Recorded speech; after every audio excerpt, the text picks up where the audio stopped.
Years ago, I remember you and I were chatting, and you talked about the paper you wrote for your doctorate.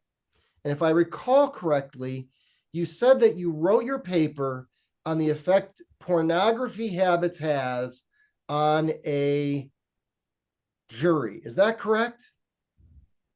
Yeah, that was part of the disguise. It was a study to see if exposure to consenting adult erotica, pornography, if you will, but consenting adults, nothing violent, uh, caused people to become more callous about actual sexual crimes against children, both transgressions and actual sexual abuse. So, does watching consenting adult erotica, naked people doing various kinds of sexual acts, if you watch a lot of that, you become calloused toward the suffering of victims of child sexual abuse. This was a study that was actually used during the Reagan administration in the Meese Commission. His attorney general was also cited in a case in Canada, Butler versus the Queen. And what we found was, yes, if you watch a lot of porn, you tend to see the suffering of victims of sexual abuse as being less.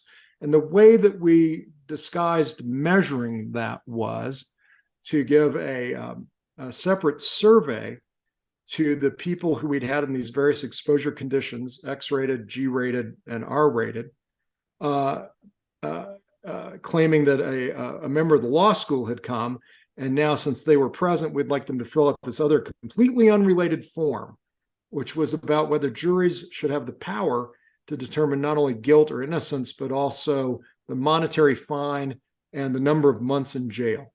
So what we found is the group of randomly selected audience members who were exposed to the consenting adult, again, nothing violent, erotica, gave lower monetary fines and lower jail sentences than the group that in the previous, it was a four-day exposure, 1 hour a day, did in the G and R rated. And R rated fell very neatly in between.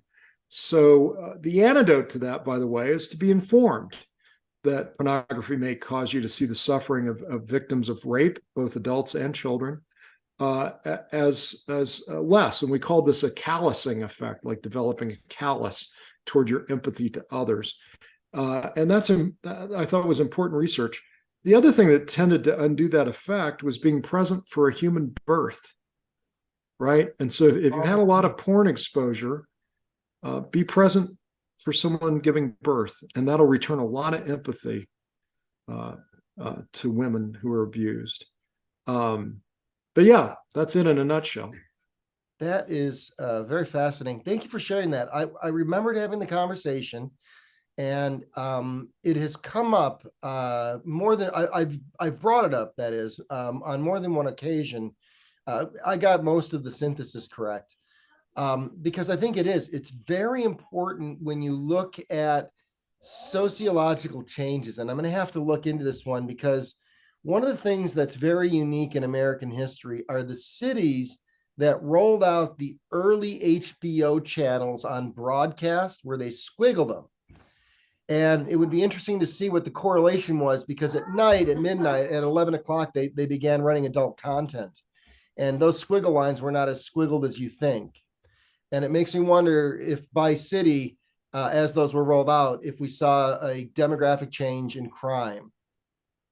Yeah, the other thing I would say, unrelated to what you just said, is in every new medium, from comic books to print Yes. material to VHS tapes to the internet, porn drove the initial revenues that allowed the technology to be developed and expand. And today, that may have come to an end because there's so much of it out there for free, seemingly permanently in the cloud, that you don't have the kind of restricted pipeline to get those kind of excess revenues. Right, right.